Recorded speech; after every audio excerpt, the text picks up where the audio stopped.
हाँ जी, good morning students.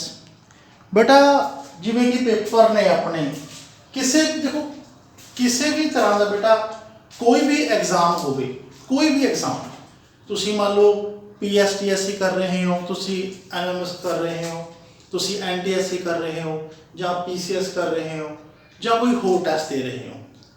बेटा जो सिलेबस अपना मेन होंदा वो अपना होंदा 6वीं क्लास तो लैके 12वीं तक का मेन। वैसे 6 to 10th ही बहुत होंदा है। जे आप इसनों चंगी तरह स्टडी कर लीए तो आप कोई भी एग्जाम क्लीयर कर सकते हैं।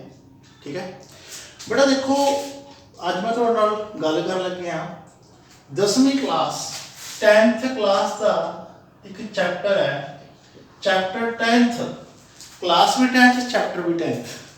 नाम हैगा light, Prakash, reflection and refraction. बेटा इसनों ध्यान नाल समझना, मैं तुहानूं समझाऊंगा। ये बहुत वधिया A1 तुहानूं बहुत वधिया मैं समझाण लग्या, बहुत वधिया। ध्यान नाल सारे ने समझना। ठीक है बेटा, टॉपिक चाहे मैं लिखे ने पंजाबी दे विच, इंग्लिश दे विच, गल समझण दी हुंदी कि गल है क्या। तो सुनो लाइट, जे आप गल करिए, देखो टॉपिक ये चैप्टर का नाम है, फर्स्ट टॉपिक है रिफ्रैक्शन ऑफ लाइट। पर उस तो पहले मैं गल करनी चाहूँगा लाइट की चीज़ है, प्रकाश की है। बेटा तुसी मैनू देख सकते हो, मैं तुहानू देख सकदा। ठीक, तुसी मैनू किवें देख सकते हो? हाउ?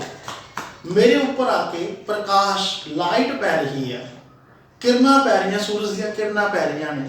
ठीक है जी, मैं बाली डूंघाई च नहीं जाऊँगा कि किस तरह होंदी है डिफ्यूज रिफ्लैक्शन, किस तरह होंदी है रेगुलर रिफ्लैक्शन। मैं तुहाडे लैवल की गल करूँगा, सिर्फ 10वीं तक के लैवल की गल करूँगा। ठीक है बेटा, क्योंकि अस बहुत ज़्यादा स्टडी की हुई है, बहुत डूंघाई तक करी चीज़ पता है, पर तुहानू तुहाडे वास्ते जिन्नी की चाहिए है मैं उन्नी की दसूँगा। तुसी मैनू किवें देख सकते हैं? सूरज दी किरणा मेरे उपर पईयां, मैं इस कमरे विच खड़ा। ठीक है जी, तुसी कमरे च बैठे हो, तुसी मैनू देख सकते हो। लाइट टकराई मेरे ते पई, तुहाडी अखां दे विच लाइट गई, तुसी मैनू तां देख सकते हो। मैं एवें खड़ा होवां, वेला रात दा होवे, तुसी मैनू नहीं देख सकते, चाहे इत्थे बैठे हुए हो। समझ आ गई जी? असीं पहला छोटे होंदे करते हैं। अपना फर्स्ट टॉपिक आ रिफ्रैक्शन ऑफ लाइट। ठीक है जी, reflection of light. First topic है रिफ्लैक्शन ऑफ लाइट। बेटा ध्यान नाल सुनना, एक हुंदा है रिफ्लैक्शन ऑफ लाइट, ते यही चैप्टर दे विच, यही चैप्टर दे विच आ हैगा रिफ्रैक्शन ऑफ लाइट। मैं ये दोनों टॉपिक इकट्ठे चक लेना, तुहानू समझ ज़्यादा आवे। बेटा दोनों ये पूरे चैप्टर के मैं टॉपिक लिख ले, हैडिंग। बेटा बुक नहीं है मेरे को, ताकि मैं टॉपिक लिख ले, और मैं हम सारे टॉपिक समझा देने हैं। ध्यान नाल सुनना, रिफ्लैक्शन ऑफ लाइट की आ ते रिफ्रैक्शन ऑफ लाइट की है।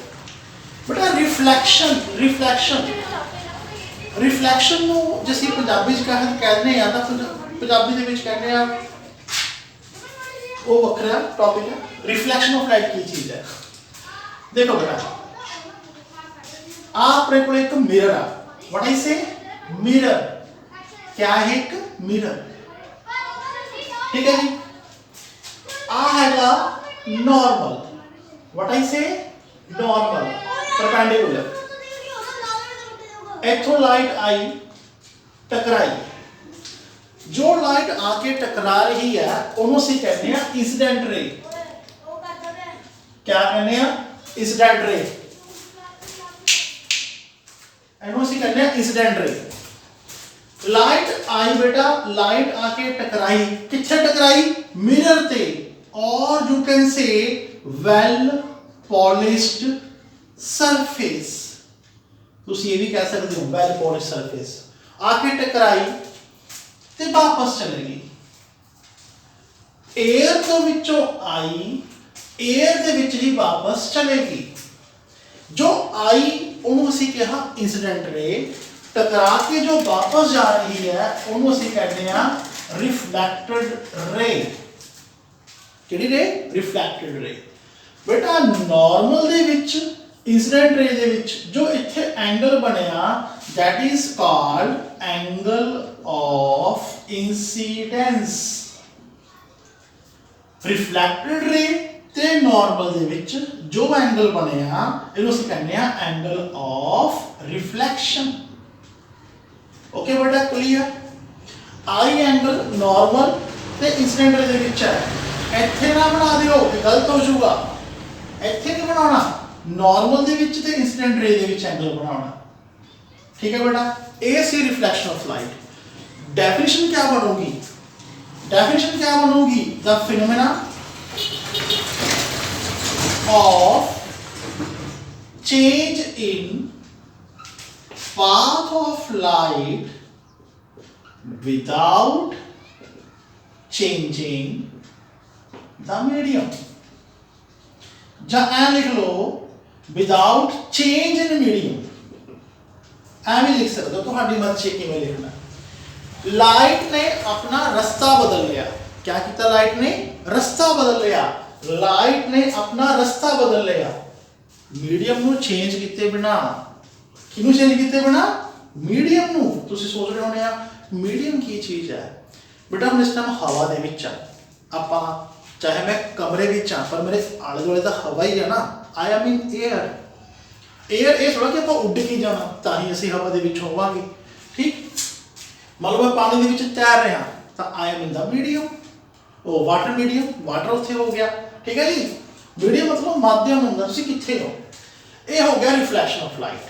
जे आपां इहदी गल करिए लाज दी, इहदे दो ला ने laws of reflection।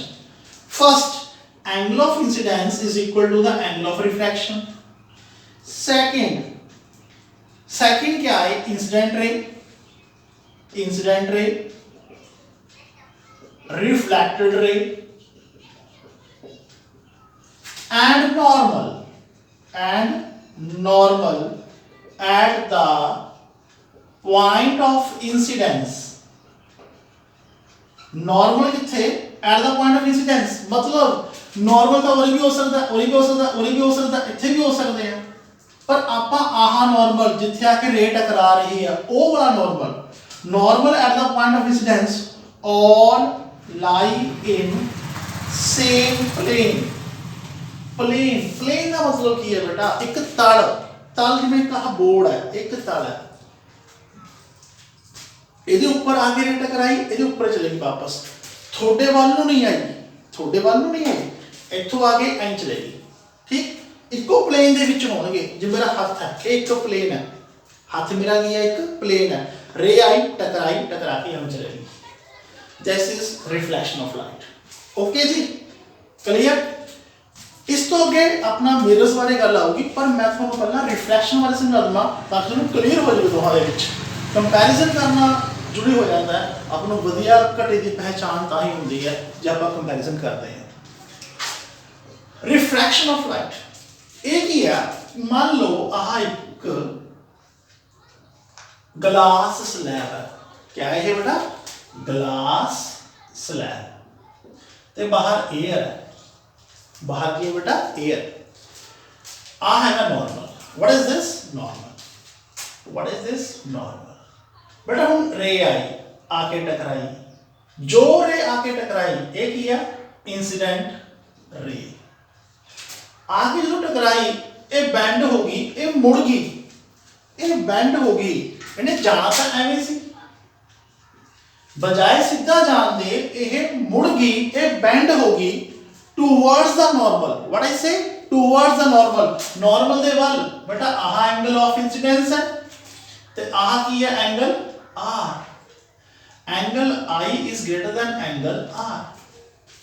और बेंड होगी टूवर्ड्स द नॉर्मल। बेंड क्यों हुई? क्योंकि बेटा बाहर वेलोसिटी होर सी, बाहर उदी गति होर सी, मीडियम दे विच उदी गति होर होगी। ठीक है, एक सिंपल तुसी जीटी रोड के ऊपर मोटरसाइकिल चला रहे हो तो उत्थे स्पीड होर होगी, जब तुसी बाजार चलाओगे उत्थे स्पीड होर होगी। ये मीडियम है, डेंसर मीडियम आ। What is this? Denser medium. संघना माध्यम पंजाबी च बोल दिंदे आ एयर है। ये की है? Rare medium. विरला माध्यम मतलब दूर दूर ने। ठीक है जी, और जी आह वाली रे आ इनू की कहने रिफ्रैक्टेड रे। क्या कहने रिफ्रैक्टेड रे। तो रिफ्रैक्शन ऑफ लाइट की है बेटा यही डेफिनेशन है same. The phenomena of change in path of light with change in medium, with change in medium। बेटा ये with आ गया पूरे without सी, ऐसे क्या गया with पूरे किया without, मतलब लाइट ने अपना रास्ता बदलिया ते मीडियम भी बदलिया, माध्यम ਨੂੰ भी बदलिया, चेंज किया, ਉਹਨੂੰ ਅਸੀਂ ਕਹਿੰਦੇ रिफ्रैक्शन ऑफ लाइट। ਇਹ ਇਸ ਤੋਂ ਵੱਧ ਕਦੋਂ ਹੋਇਆ क्योंकि यह बैंड हुई सी रे नॉर्मल दे वल। जे अंदर तो बाहर जावे आ डेंसर है, बाहर रियल मीडियम है, जे ओरे ऑब्जेक्ट होवे अंदर तो रे बाहर जावे, ठीक है जी। मान लो एवं रे जा रही है इस तरह तो ये बैंड होगी away from the normal. Denser to rare जाओगी तो बैंड होगी अवे। बेटा ओरे एंगल आई ओरे एंगल आर तो हुण आई छोटा होगा, आर हुण छोटा होगा, ओरे बड़ा होगा। बेटा होर की हुंदा देखो तुसी ना चैप्टर नूं डीप स्टडी कर लो, फिर एक एक नंबर दे जिन्ने मर्जी क्वेश्चन बना लो, एक एक नंबर दे जिन्ने मर्जी भंडार इकट्ठा कर दो उसे चैप्टर दे विचों। जे आपां सीधे ही ऑब्जेक्टिव टाइप पढ़ते हैं मेरे according that is not a good method to learn. वो सही तरीका नहीं है पढ़ने का। प्रॉपर डीप स्टडी करो। मान लो एग्जाम नहीं क्लियर होया अपने तो, लेट्स सपोज नहीं होया, पर सानू कुछ प्राप्त हो, साडी नॉलेज तो बढ़ूगी। सीधा ही आप याद कर लिए नहीं, ऑब्जेक्टिव सीधे नहीं बेटा, थ्योरी जाओ चंगी तरह, ठीक है जी। और हम कितने क्वेश्चन बन जाते हैं और तुहानू पूछ लवे कोई कि आप डेंसर टू रेयर जा रहे हैं, रेयर टू डेंसर जा रहे हैं तो यह ग्रेटर देन होगा, लैस देन होगा, इक्वल टू होगा, या नन ऑफ दिस, एवं क्वेश्चन बन जाते हैं, ठीक है। आ डेफिनेशन लिख के कह दे अगला phenomena of change in the path of light with change in medium, what is this? Reflection of light, refraction of light, ठीक है। बहुत कुछ है बेटा, diffraction of light, polarisation of light, बहुत कुछ है पढ़ने वाला। क्लियर जो तक क्लियर हो गया ना? हाँ, इत्थे एक होर क्वेश्चन बनाने हैं। मान लो आही प्रिज्म है, लाइट एवं आवे सीधी तो हम एंगल आई कितना 0, आर कितना 0, ये दोनों 0 होंगे। जो सीधी आऊगी परपेंडिकुलर आऊगी वो पास हो जाएगी अनडेविएटेड। क्या बोले मैं? पास होगी अनडेविएटेड। गॉट इट बेटा? जे हम मैं एदे लाज दी गल करा, किदे ला?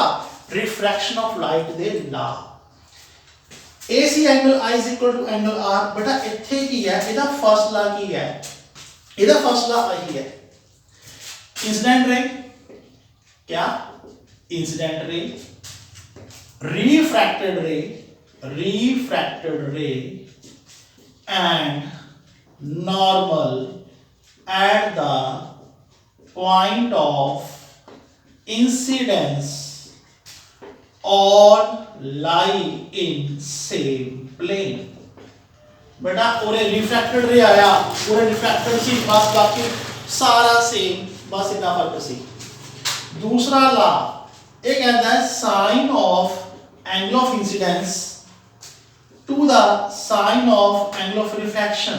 दोबारा बोलते हैं, सेकंड ला की कहता है द रेशियो ऑफ, बटे विच है ratio of sine of the angle of incidence to the sine of the angle of refraction is constant, and this constant is denoted by mu, this symbol mu, that is called refractive index। ये ਆਪਾਂ ਅੱਗੇ ਪੜਾਂਗੇ refractive index mu, ये ਆਪਾਂ ਅੱਗੇ ਪੜਾਂਗੇ। फिलहाल इतना ਤੁਹਾਡੇ ਵਾਸਤੇ बहुत है, up to 10th level बहुत है इतना, ठीक है बेटा। ਹੁਣ ਆਪਾਂ ਅੱਗੇ ਆਨੇ ਆ स्फेरिकल मिरर। एक मिनट,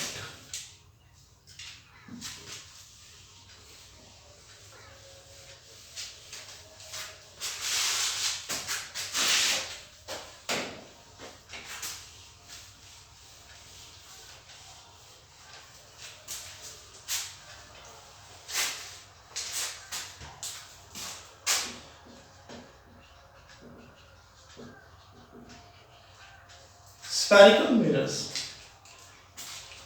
कला मिरर कह देंगे स्फेरिकल क्यों कहा उरे? बेटा देखो एक स्फीयर है, क्या बोलिया मैं, एक अपने को की है एक स्फीयर, क्या है बेटा स्फीयर, साढ़े को एक स्फीयर है, क्या है एक स्फीयर है बेटा। आपका की किया ਇਹਦੇ इधरले पासे रंग करता, क्या करता अपने रंग करता, कलर करता, इसनों ओपेक करता, रंगीन पोर्शन आ रंग करता। इसी तरह बेटा इधरले पासे भी रंग करता, ये भी रंग करता। आ सेंटर है, इथों अपन कटता, की करिया कटता, इथों आप कटता। साढ़े को दो मिरर प्राप्त हो गए, सानू एक सानू आ वाला प्राप्त हो गया, ठीक है, एक सानू आ वाला प्राप्त हो गया। सेंटर दोनों का इधर कितने है, इधर सेंटर भी है, इधर सेंटर भी है, दिस इज द सेंटर। इनको बेटा कहने हैं कनकेव मिरर, क्या कहने हैं कनकेव मिरर। इनको कहने हैं कन्वेक्स मिरर, क्या कहने हैं कन्वेक्स मिरर। हुण समझो बेटा कनकेव मिरर की है ते कन्वेक्स मिरर की है। ओहो मिरर आ वाला मिरर, आ अड़ी ए वाला पासा है, ये वेल पॉलिश्ड सरफेस है, क्या है वेल पॉलिश्ड सरफेस, मतलब रिफ्लेक्शन इधरों होनी है। जां मैं कह लो कि ये की है, ये रिफ्लेक्टिंग पोर्शन है, क्या बोला मैं रिफ्लेक्टिंग पोर्शन। ओहो मिरर जिसका रिफ्लेक्टिंग पोर्शन सेंटर दे वल है, सेंटर दे वल है, जिहदा रिफ्लेक्टिंग पोर्शन ਉਹਨੂੰ ਕਹਿੰਦੇ ਆ ਕਨਕੇਵ मिरर। ਤੇ ਉਹ मिरर ਇਹਦਾ रिफ्लेक्टिंग पोर्शन आ है, रिफ्लेक्टिंग पोर्शन जो रिफ्लेक्टिंग पोर्शन है वो सेंटर तो परा है, ਉਹਨੂੰ ਕਹਿੰਦੇ ਆ ਅਸੀਂ convex mirror. Clear? Concave mirror ਕਿਹੜਾ ਜਿਹਦਾ रिफ्लेक्टिंग पोर्शन सेंटर ਦੇ ਵੱਲ ਆ, ਤੇ कन्वेक्स मिरर ਕਿਹੜਾ ਜਿਹਦਾ रिफ्लेक्टिंग पोर्शन सेंटर ਤੋਂ ਪਰਾ। ओके, आ दोनों की डेफिनेशन होगी। बट हम ਇਹਦੇ ਉੱਪਰ स्फेरिकल मिरर ਦੇ ਉੱਪਰ कुछ ਗੱਲਾਂ ਨੇ, कुछ डेफिनेशनां ने, ध्यान ਨਾਲ सुननियां ने, मैं बोल देनी है बस, मैं लिखाऊंगा नहीं बेटा, मैं बोलूंगा समझाऊंगा। फर्स्ट डेफिनेशन ਇਹਦੀ ਆ सी, ਇਹਨੂੰ ਆਪਾਂ ਕਹਿੰਦੇ ਆ सेंटर ऑफ कर्वेचर। क्या कहते हैं centre of curvature. Centre of curvature की ਹੁੰਦਾ बेटा, एक स्फीयर ਸੀਗਾ, क्या सी एक स्फीयर सी, ये सी की सी स्फीयर का सेंटर सी, मतलब क्या है centre of sphere of which mirror is a part. Centre of curvature की है centre of sphere of which mirror is a part. Mirror एक हिस्सा है, स्फीयर का एक हिस्सा है, और उसे कहते हैं centre of curvature. Now radius of curvature, radius of sphere, किसी भी स्फीयर का रेडियस तो होगा ही होगा। Radius of sphere of which mirror is a part is called radius of curvature. Simple definition. और आ गया पोल। बेटा पोल की होता है, पोल की होता है mid point, mid point of the spherical mirror is called pole. Mid point of the spherical mirror is called पोल।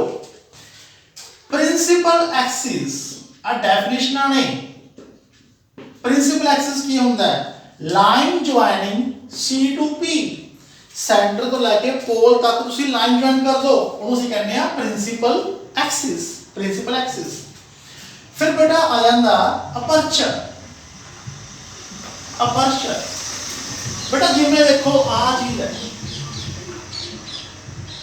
जेड़ा मिरर है कनकेव मिरर है, जिस तरह धनुष होंदा अपने कोले, ओदी आह पूरे आप डोर लगाई होंदी है, और ये डोर दैट इज अपर्चर। अपर्चर की है diameter, diameter of spherical mirror is called aperture. Okay जी, की रह गया principal focus. Principal focus, focus की होंदा है बेटा, चलो आप इतनी गल कर देते हैं, आ अपना पोल है, ये अपना सेंटर है, सी तो पी असी लाइन मिला देंगे, वो बनता प्रिंसिपल एक्सिस। ਜਦੋਂ ਪ੍ਰਿੰਸੀਪਲ ਐਕਸਿਸ ਦੇ ਪੈਰਲਲ ਰੇਜ਼ ਆਉਂਦੀਆਂ ਨੇ, ਕਿਆ ਬੋਲਿਆ ਮੈਂ, ਜਦੋਂ ਪ੍ਰਿੰਸੀਪਲ ਐਕਸਿਸ ਦੇ ਪੈਰਲਲ ਰੇਜ਼ ਆਉਂਦੀਆਂ ਨੇ ਇਹ ਆ ਕੇ ਇੱਕ ਪੁਆਇੰਟ ਤੇ ਇਕੱਠੀਆਂ ਹੋ ਜਾਂਦੀਆਂ ਨੇ, ਇੱਕ ਪੁਆਇੰਟ ਤੇ ਆ ਕੇ ਆਪਸ ਵਿੱਚ ਮਿਲਦੀਆਂ ਨੇ, ਉਹਨੂੰ ਅਸੀਂ ਕਹਿੰਦੇ ਆ ਪ੍ਰਿੰਸੀਪਲ ਫੋਕਸ, ਜਿਸੇ ਆਪਸ ਵਿੱਚ ਮਿਲਦੀਆਂ। ਕਨਕੇਵ ਦੇ ਵਿੱਚ ਫੋਕਸ ਹੋ ਰਿਹਾ ਹੋਇਆ, ਕਨਵੈਕਸ ਵਿੱਚ ਫੋਕਸ ਕਿੱਥੇ ਹੋਊਗਾ? ਜੇ ਮੈਂ ਕਨਵੈਕਸ ਦੀ ਗੱਲ ਕਰਾਂ ਬੇਟਾ ਇਹ ਕਨਵੈਕਸ ਆ, ਠੀਕ ਹੈ, ਆ ਪੋਲ ਆ, ਉਹਦੇ ਕਿਤੇ ਸੈਂਟਰ ਹੋਊਗਾ, ਆ ਰੇ ਆਈ ਬੇਟਾ ਟਕਰਾਈ ਤੇ ਐ ਬੈਂਡ ਹੋ ਜੂਗੀ, ਇਹਦਾ ਫੋਕਸ ਕਿੱਥੇ ਹੈ? ਇਹਨੂੰ ਪਿੱਛੇ ਨੂੰ ਵਧਾ ਦਿਓ, ਇਹ ਫੋਕਸ ਹੈ। ਓਕੇ ਬੇਟਾ ਕਲੀਅਰ? ਜਾਂ ਇੱਥੋਂ ਵੀ ਤੁਸੀਂ ਲਿਆ ਸਕਦੇ ਹੋ, ਇੱਥੋਂ ਰੇ ਆਈ ਐ ਬੈਂਡ ਹੋ ਜੂਗੀ, ਫੋਕਸ ਕਿੱਥੇ ਆ? ਪਿੱਛੇ ਨੂੰ ਵਧਾ ਦਿਓ। ਓਕੇ, ਕਨਵੈਕਸ ਦਾ ਫੋਕਸ ਇਸ ਤਰ੍ਹਾਂ ਲੱਭਿਆ ਜਾਂਦਾ ਹੈ, ਆ ਕਨਕੇਵ ਦਾ ਫੋਕਸ ਹੈ। ਬੇਟਾ ਫੋਕਸ ਤੋਂ ਲੈ ਕੇ ਪੋਲ ਤੱਕ ਜੋ ਡਿਸਟੈਂਸ ਹੈ ਇਹਨੂੰ ਕਹਿੰਦੇ ਆ ਫੋਕਲ ਲੈਂਥ। क्या कहने हैं? Focal length. Focal length simple definition सी बेटा, ध्यान नाल सुनना, कन्फ्यूज नहीं होना। आम तौर पे बच्चे डायग्राम दे विच बहुत कन्फ्यूज होंदे हैं, मैं तां ही थोड़ी कन्फ्यूजन दूर करने वास्ते ही ये वीडियो बना रहा। मैं कहा चल बच्चों का फायदा हो जाऊगा। हाँ जी ध्यान दो, अगे आ गया image formed by spherical mirror, convex ते कनकेव। बेटा कनकेव ते कन्वैक्स दी मैं गल करनी है इमेज दी, ध्यान नाल सुनियो। Image formed by concave mirror, image formed by convex mirror। ठीक है जी, हो सके तो आप पूरा कर लांगे मेन, इन्ने के साथ रख लेना अपने कोले। ऑब्जेक्ट किथे होगा, इमेज किथे बनूगी ते नेचर किहो जिहा होगा इमेज का, आप गल्लां करांगे, ये असीं गल्लां करनियां ने। कनकेव मिरर बेटा, concave mirror that is the concave mirror, this is the pole. बेटा सब तो पहली गल यह याद रखो कि जदों ऑब्जेक्ट होगा इनफिनिटी ते, किथे होगा इनफिनिटी ते, ओदी इमेज बनूगी फोकस ते। क्या बोलिया मैं, इमेज किथे बनूगी फोकस ते। किहो जी होगी, डिमिनिश्ड होगी। व्हाट इज दिस बेटा, पॉइंट इन साइड। क्या बोलिया मैं, पॉइंट इन साइड। तुम दस के हटे पहला देखो, आ मैं रेज लेके आया सी एवें एवें, ये कित्थों आईयां सीगियां बेटा, इनफिनिटी तो आईयां सीगियां, और कित्थों आईयां सीगियां, कित्थे मिल गईयां, एक पॉइंट ते मिल जांदे हैं। ठीक है जी, दैट इज फोकस, फोकस ते इमेज बन जाती है। बेटा जे ऑब्जेक्ट फोकस ते होवे, दूसरा केस कि ऑब्जेक्ट फोकस ते होवे तां इमेज कित्थे बनूगी, इनफिनिटी ते बनूगी। ठीक है जी, इधर नेचर बारे आपां दस सकदे, उत्थे बननी इनफिनिटी दे उपर। ओके, इनू ही पुट्ठा भेज दिंदे आ। लो आ अपने कोले P हो गया, आ C हो गया, आ F हो गया, फोकस तो गई रे पैरेलल होके चल जाऊगी, फोकस तो गई पैरेलल होके चल जाऊगी। कंफ्यूज नहीं होना, इनफिनिटी ते बनो। पहले तो आप यह याद रखो कि जे ऑब्जेक्ट इनफिनिटी ते आ, इमेज फोकस ते आ, जे ऑब्जेक्ट फोकस ते आ, इमेज इनफिनिटी ते आ। रिमेंबर दिस, पहली गल। एक नंबर का क्वेश्चन बन सकता है। होर की हो सकता, की हो सकता, माड़ा छोटा बनाऊंगा, ठीक है, थोड़ा सारा कुछ क्लियर हो। आ कनकेव मिरर, तीन चार फोटो मैं इकट्ठी बना दूंगा।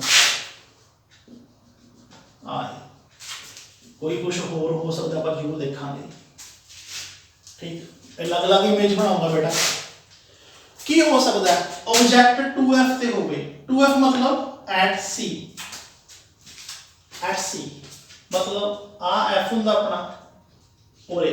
बेटा जे ऑब्जेक्ट ओरे C ते होवे, A B, J object 2F ते होवे ओदी इमेज भी 2F ते बनदी है।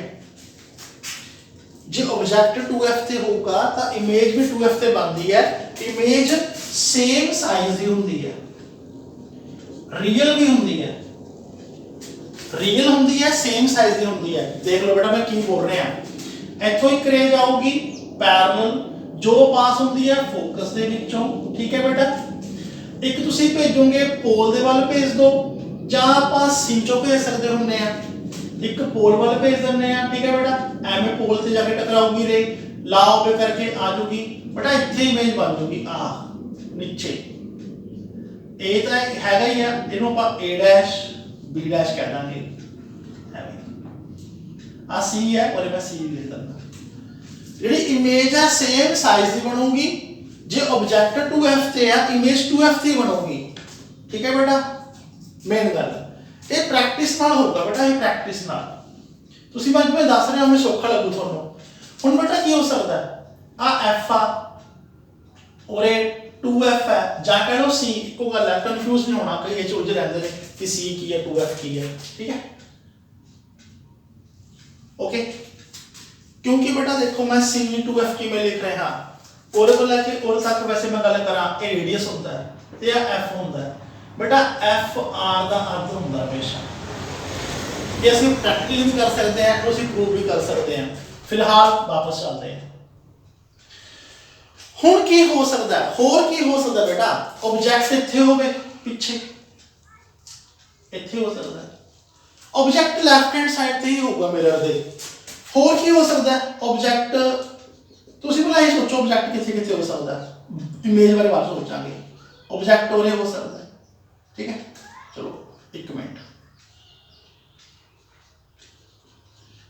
सी ते एफ दे विचकार हो सकता है, सी ते हो गया, सी तो पीछे भी हो गया, सी तो आगे भी हो सकता है, ठीक है। होर की हो सकता है ऑब्जेक्ट इत्थे किते मान लो फोकस है ना, फोकस तो आगे हो सकता है, मतलब पी ते एफ च हो सकता है। इस तो इलावा बेटा कोई केस नहीं बनता। ध्यान नाल मेरी गल सुनो, किथे किथे हो सकता है, इनफिनिटी ते हो सकता है, फोकस ते हो सकता है, 2f ते हो सकता है, ठीक है। इस तो पीछे हो सकता है, इस तो आगे हो सकता है, या f तो आगे हो सकता है, इस तो इलावा कुछ नहीं बनता। ध्यान नाल सुनना बेटा, ध्यान नाल बेटा। जे इत्थे ऑब्जेक्ट आ, पूरे ऑब्जेक्ट आ, इमेज किथे बनूगी, इमेज अगे बनूगी, इत्थे किथे इमेज बनूगी अगे, मतलब मैं मेरा परछावां अगे बनूंगा, मैं देख सकदा, ठीक। पहला आप एवं गल करते हैं, फिर बाद में बना के भी दिखाना, और इमेज बनूगी बेटा, इमेज हो जे अगे होगा, सी तो अगे होगा, इधर होगा, तो इमेज पीछे बनूगी, ए डैश बी डैश, मतलब मैं अपनी फोटो नहीं, मतलब मैं एवं खड़ गया, मेरा परछावां पीछे बनूगा, इमेज पीछे बनूगी, मैं नहीं देख सकता, परछावां जाके हो रहा, इमेज गल करते पे आप, ओके। देखो 2f ते है, 2f ते है, c तो पीछे है, इमेज अगे बनी, एदा ही पुट्ठा, एदा ही यह पुट्ठा है कि जे अगे होगा तो पीछे बन जाएगी। ए भी ए बनूगी बेटा, रियल बनी है, इन्वर्टेड बनी है, आह भी रियल बनी है, इन्वर्टेड बनी है, आह भी रियल बनी है, इन्वर्टेड बनी है। ए that is the special case, star ए स्पेशल है। जे ऑब्जेक्ट पी दे एफ से गब्बे होया पूरे, तो इमेज इत्थे बनूगी, ए डैश बी डैश बेटा बनूगी वर्चुअल इमेज। केड़ी इमेज? वर्चुअल, मैग्नीफाइड, मैग्नीफाइड मतलब साइज विच वड्डी। तुसी सिनेमा हॉल च जाने आ, फिल्म देखते हो, किड्डे किड्डियां फोटो तुसी देखते हो, बेटा केड़ी इमेज है? वो वर्चुअल इमेज ही होंदी है। तुसी देख रहे हो पूरी दीवार के ऊपर सिनेमा हॉल दे विच बैठे, एक्टर तो छोटा ही सी, ओदी तुसी इमेज वड्डी देख रहे हो, वर्चुअल इमेज। हुण बेटा मैं फोटो बनाने आ, इनू बनाने आ, रे डायग्राम बनाने आ, ठीक है जी। हुण आ तुम दस चुके मैं इत्थे बननी आ, तुसी याद कर लिया। और आप टेबल बना सकते हैं, पूरा पूरा टेबल बना लो बेटा कि by on C between C and F. और एक लिख देंगे बाय ऑन सी, तो क्या आ गया बिटवीन सी एंड एफ, ठीक है। किहो जी है, रियल है, इन्वर्टेड है, ठीक है। सी तो अगे पूरा सी एफ के विचकार, तो एक हो गया बाय ऑन सी हो गया, ठीक है, रियल है, इन्वर्टेड है। पी ते एफ के विचकार, पी एफ के विचकार, तो कितने बनूगी? इधर पासे बनी है, ऑन द अदर साइड दूसरे पासे वर्चुअल, मैग्नीफाइड। बस आ चीज है, और कुछ नहीं है, बड़ा इजी है। हुण मैंने पढ़ा के दिखाना, मैं बस आपको दो रे भेजनी है, कितनी? दो। एक मैं भेजनी है इहदे पैर नूं, जो फोकस तो टकरा के निकल जाती है। ठीक, एक सी चो भेज दो, चाहे आ सी दे विचों भेज दो, जी सेंटर चो जाऊगी बेटा वो टकरा के मिरर ते आई वापस आ जाऊगी। आ देखो इमेज बन गई ए डैश बी डैश, मैं इतनी बनाई सी पहला, जो सेंटर जाऊगी टकरा के सेंटर भी पास हो जाऊगी। इतने आ जाओ, आ बनाई है मैंने, दो भेज दो, एक पैरेलल भेज दी बेटा जो टकरा के फोकस चो पास हो जाती है, फोकस चो पास होती है टकरा के। एरो लगाने बहुत जरूरी है। एक मैं कितने भेज रहे हैं, सेंटर चो भेजी सी, फोकस चो भेजी सी, आ पोल चो भेजी है। कन्फ्यूजन नहीं होना, जितों मर्जी जो मर्जी भेज दो, थोड़ा पता लैन इतने बननी है। हूँ मैं जो सी चो किए भेजा, मैं पोल चो भेज देना, एक पोल चो भेज देना, टकरा के वापस आ गई, इतने टकरा गई, इतने इमेज बन गई ए डैश बी डैश। बस इन्ना काम बेटा, टकरा के मैं जा रही है। इनू समझो, इनू एक पैरेलल लगाई बेटा जो टकरा के फोकस चो पास होगी, फोकस चो पास होगी टकरा के। एक बेटा पोल ते गई, क्योंकि सेंटर पीछे रह गया ना, आप पंगा नहीं लेंगे, थोड़ा गल समझानी है। आ जिस एंगल से आई वही एंगल ओपन करके चलेगी। हुण इनू पहला पढ़ाई करने ना आप, इधर बनूगी दसिया जी, ये आपस देखो, ये आपस रे अपने आप मिलती है। जे रे अपने आप मिलती है तो इमेज बनती है रियल, जे अपने आप नहीं मिलनगियां, हुण इनू मैं प्रोसीड करूंगा, इनू मैं प्रोसीड करूंगा तो इत्थे आपस मिल गया बेटा। जो असी एवें प्रोसीड करके बनाने उन्होंने असी कहने वर्चुअल इमेज। बेटा ये मैं सारिया इमेजेस बनाई है किहदे वास्ते, किस वास्ते, कनकेव मिरर वास्ते। बेटा ये सारिया इमेजेस कनकेव मिरर वास्ते बनाई है। कन्वैक्स मिरर बड़ा सौखा है, ये तंग नहीं करने वाला, ये तो बड़ी सौखी जी गल करदा तुहाडे नाल। कन्वैक्स मिरर दे विच तुसीं जिथे मर्जी ऑब्जेक्ट रख लो, हमेशा ऑलवेज ये वर्चुअल इमेज बनाउंदा, हमेशा वर्चुअल इमेज, हमेशा वर्चुअल इमेज। मतलब आ तां गल हैगी है, ये ते भी लागू हुंदी है कि जे ऑब्जेक्ट इनफिनिटी ते होगा इमेज फोकस से बनूगी, तो जे फोकस से होगा इनफिनिटी ते बनूगी। बेटा देखो कन्वैक्स किहो जिहा, एवें दा कन्वैक्स आ, ते मैंने तुहानूं की दस्सिया कि जिहड़ा ऑब्जेक्ट है वो हमेशा कित्थे लिखीदा, लैफ्ट हैंड साइड ते लिखीदा, इधर लिखीदा ऑब्जेक्ट, इधर रखीदा ऑब्जेक्ट। पॉली सरफेस है या उधर थोड़ा रखांगे, क्योंकि इहदा सेंटर इधर रह गया, ਉਹਦਾ सेंटर उधर रह गया, ऑब्जेक्ट आप इधर रखना, तो आ कोई भी केस नहीं होना, कोई भी केस नहीं होना, सी तो परा, सी तो अगे, सी ते कोई केस नहीं होना। सीधा असी ऑब्जेक्ट इत्थे रख लो, इत्थे रख लो, इत्थे रख लो, इत्थे रख लो, जिथे मर्जी रख लो, इमेज क्या बननी है वर्चुअल, ते छोटी बनूगी बेटा साइज क्या बनूगी छोटी, ये वड्डी बनाउंदा